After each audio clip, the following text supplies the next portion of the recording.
Now Kripaluji Maharaj is saying that dhyan or meditation is the very life of your sadhana bhakti. The practice of sadhana bhakti can include bhajan, kirtan, prayer, japa, puja, everything. But in all of these, one is compulsory.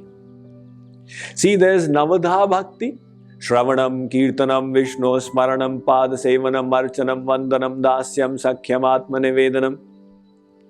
In this Navadha Bhakti, one is compulsory.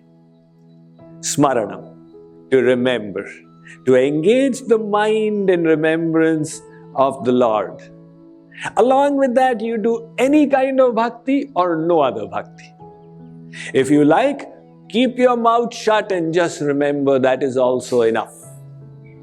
Kabir ji says, Sumiran surat lagai ke, mukhte kachu na bola, bahar ke pat band kar, bhitar ke pat khol. He's saying, keep the mouth closed and open the door from the inside.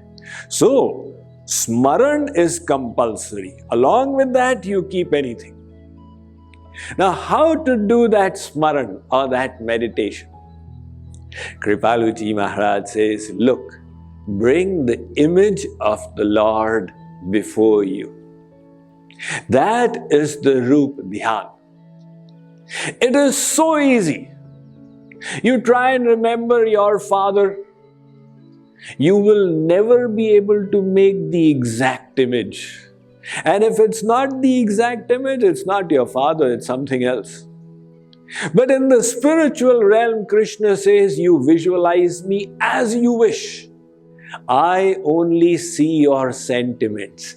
You create the sentiments. He is my divine father and I will give you the fruit. So to do Roop Dhyan of Krishna, of God, is the easiest thing. But here some people question that, look, you are making an image with your mind. And the mind is material. So the image you are making is also material. No, we don't believe in all this. We just do Nirakar. We worship the formless. You may have heard this argument in the world. So you question them. Okay, worshipper of the formless, Mr. Nirakarvadi, what do you meditate upon? I meditate upon light. How do you make that light? With my mind. But if the mind is material, the light it is creating to meditate is also material. Only thing is, you have created light with the mind. We have created the form with the mind. Both of these are material. Go go char jaha lagi man jai, so sab maya jane hu bhai. Wherever this mind goes is the material realm. So, how will you cross it? Krishna says, look, don't you worry. Right now, no matter what you try, you can never bring the divine form of the Lord to your mind. But with the help of your materially visualized form, keep increasing your love. That is your homework. That your job right now is to increase your love. And to increase your love, why meditate on light? Why not meditate on the form that captivates you? And when we reach higher, God will add His divine power to our meditation. That is called Shuddha Sattva. When that gets added, you will start perceiving that Krishna is there. You see, in the state of Bhav Bhakti, even before God realization, the perception will start coming, oh, there He is. In other words, the meditation will become enlivened. So that is the beauty of this Rupa Dhyan that you can do. And alongside with that, you can visualize his pastimes. And in the case of pastimes as well, you don't need to restrict yourself to the pastimes from the Bhagavatam or the Ramayana.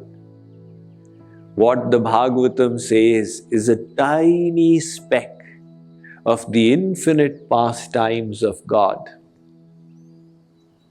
Nana bhanti Rama avatara Ramayana shatakoti apara. Tulsidas ji says, innumerable ways God took the avatar, and every time he did different pastimes.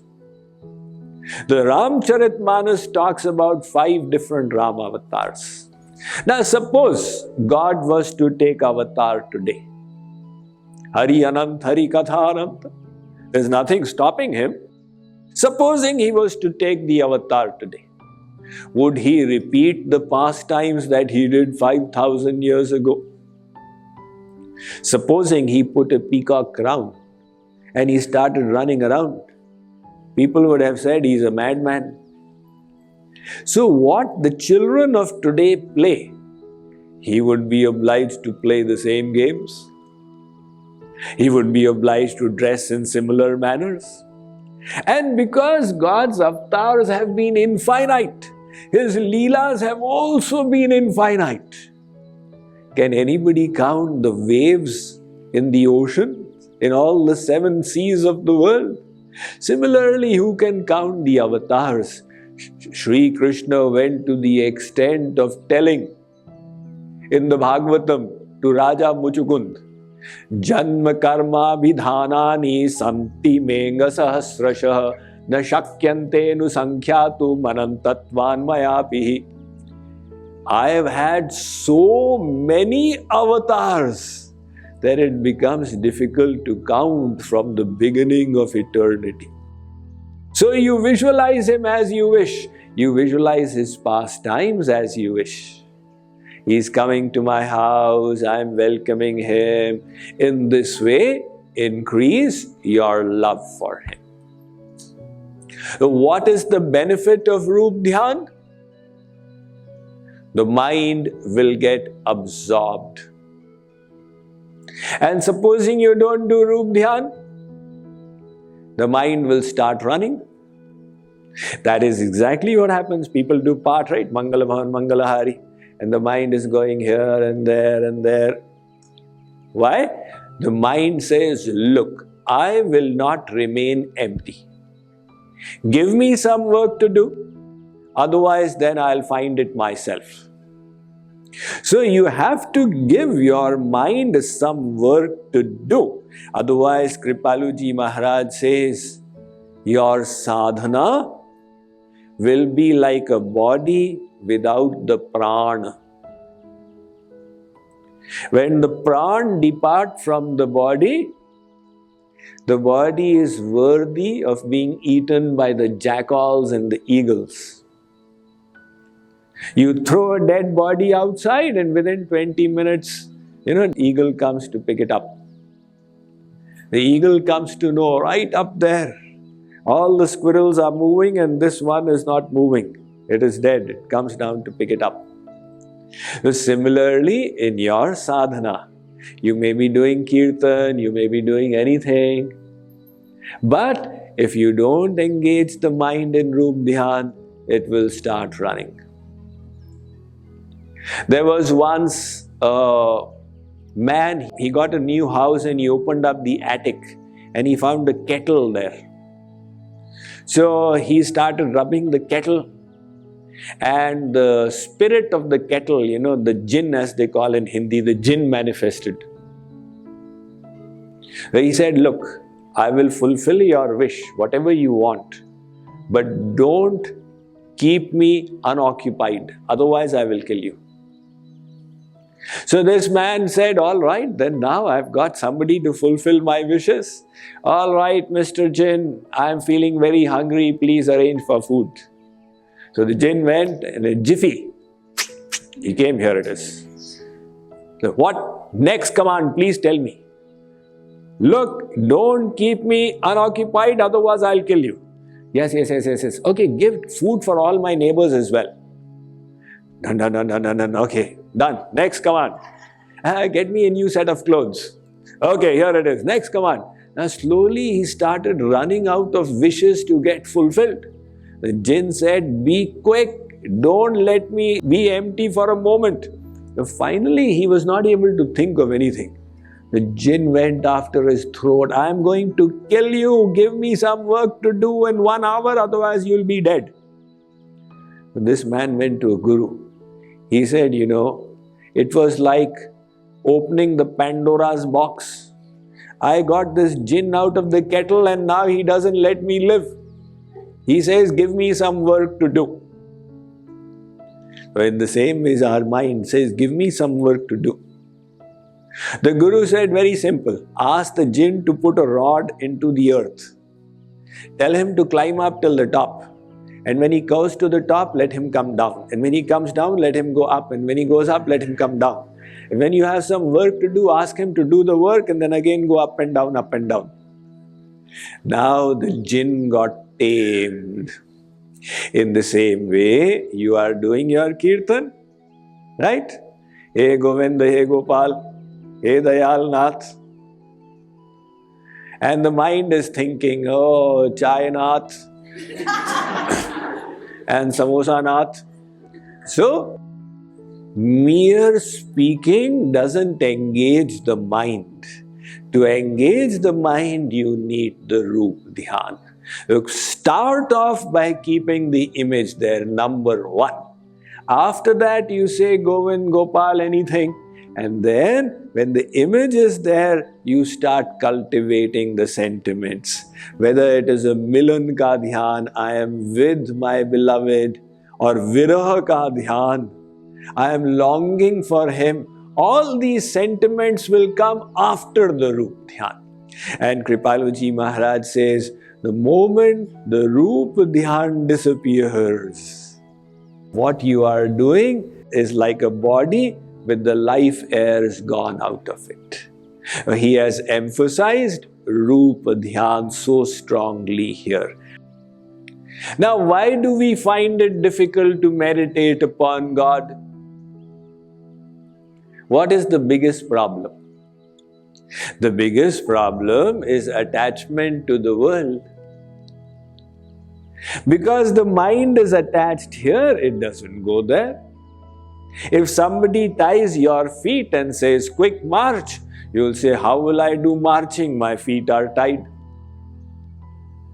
Now some people come to me, Swamiji, man Bhagwan mein nahi lagta. My mind doesn't go to God. What to do? So I say, okay, where does the mind go? Does it go to the world? No, it doesn't go to the world also. It doesn't go to God also. Then does your mind remain in pending, suspended animation? There are only 2 realms. One is Bhagavan and one is Sansar. One is Ishwar and one is Maya. So if the mind is not going to God, there is only one reason for it. The mind is going to the world.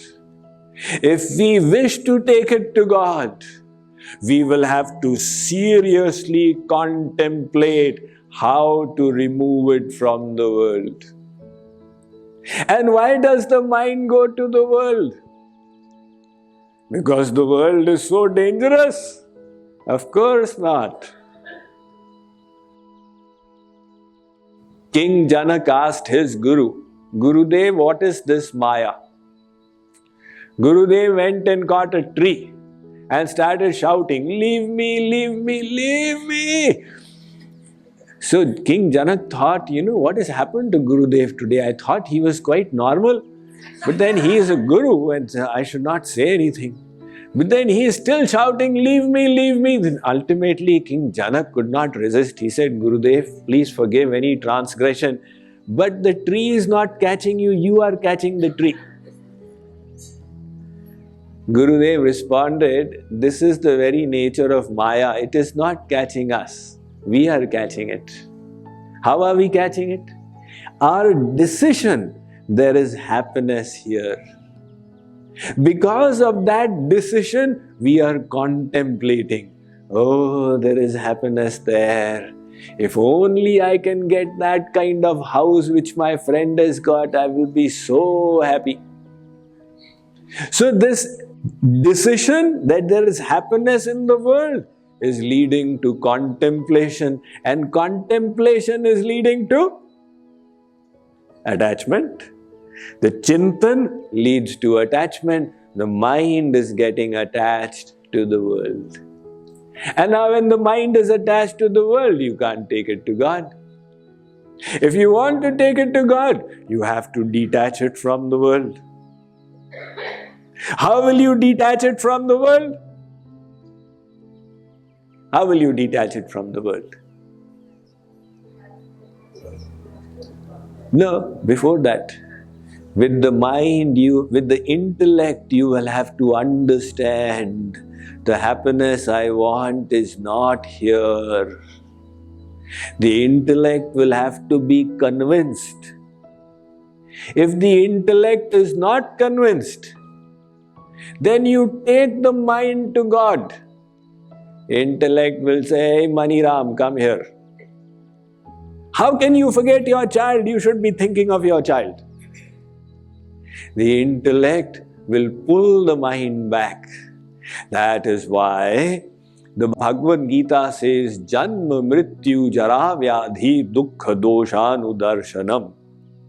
Arjun, with your buddhi, think about the defects of the world. There is birth, disease, old age, death. This is the reality of this world. Then your vairagya will increase. You know, the problem with the material energy is that it is illusory. It creates an illusion. So you see the illusion in the movies, etc. Everybody roaming around, all spick and span. There must be so much of happiness there. And if you come to know the reality, that wife, just on the first day of marriage, she was looking like Suryamukhi. And after 10 years of marriage, she seems to be Jwalamukhi. The volcano ready to erupt. Right? So the happiness is illusory. And the intellect becomes befooled. So the intellect has to be convinced. And how will the intellect be convinced? You'll have to decide again and again on the basis of the scriptures. And Kripaluji Maharaj says, Yah jag mrig trishna samadikhat sukha lavaleshana pai. The real happiness is that which will always remain. And out here, somebody says, let me tell you a poetry. Say, all right. He or she says the poetry, say, wah, wah, wah, so nice. So, okay, in that case, let me tell you again.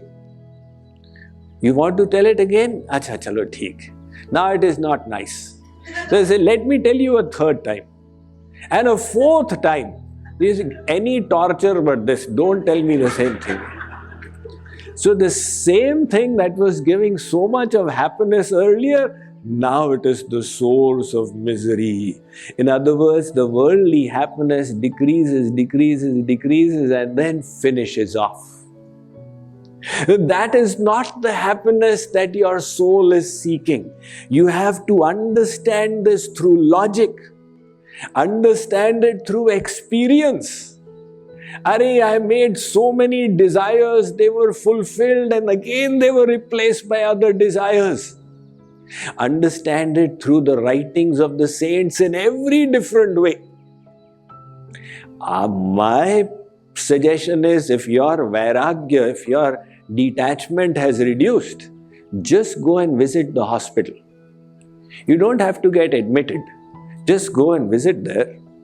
You know, the general ward, one person has got a patti on the head, one person's foot is hanging from there, one person has got a bedpan, cannot go to the restroom. This is the reality of the world which we tend to forget, but this is what life is. The Buddha, when he was born, an astrologer said to his parents, "Don't let him see the world or he will become detached." So they tried to protect him because his father was a king and Buddha, Siddhartha, was a prince. He was protected, but one day after marriage, he had a young, beautiful wife. He went out and he saw an old person. He said, "Oh, I will also grow old one day." He saw a sick person. He said, "I will also grow sick one day." He saw the Shavayatra, the dead man's procession going. "Oh, I will also die one day." So this is the reality of the world. He saw it once and he became detached. He was that perceptive. His intellect could see and decide this is how the world is. In our case, the intellect is not that brilliant. So we need to teach it again and again and again. And even after so many times getting beaten in the world, the intellect still goes there. Like that dog. You see, the dog, you offer it food. So it shakes its tail and starts coming. In India, we have stray dogs, right? So it shakes its tail and comes. Now, instead of giving food, you whack it on the face. So it cries, "Pee," and goes off. But you offer it another roti. So it forgets the first experience. Again, it shakes the tail and starts coming. Same is the nature of our intellect with this world. So many times we went after the world, so many times the same experience. And now we need to decide. So Kripaluji Maharaj says, the happiness you want is not in the world. So you say, okay, now I have understood that whether I become this post, that post, that post, it is all the same. I'll do my duty in the world, but I will not search for happiness there. So Kripaluji Maharaj says, even that much is not enough. If you want to take your mind to God, you have to free it from here. You have to understand my happiness is not here. So you free it from here, even that is not enough. Then you have to also decide that there is no misery in this world. Otherwise, you will start contemplating, oh, so much of misery, so much of this. And then what will happen? The hatred will develop. The resentment will develop. Earlier on, about 25 years ago, when I would give lectures in India, in every lecture series, 4 or 5 boys and girls would come. Swamiji, please make me a Swamiji. But what happens is, that was not real Vairagya. They got trouble in the world. They got distressed. And they said, oh, the world is very bad, let me run away from here. This was detachment from the miseries of the world. And when you get misery out here, in the spiritual side, then you run away from here as well. So real detachment means that you have decided the world neither has got my happiness nor misery. You say, Swamiji, we get misery in the world. How can you say this doesn't have misery? The reason for our misery is our own attachment. You became attached to your child, now that is the source of misery. If you were not attached, there would be no misery at all.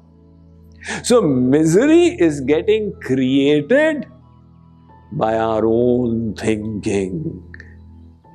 And if we can decide that this world has neither the happiness that I want, nor the misery that can disturb me, then the mind will become free from here.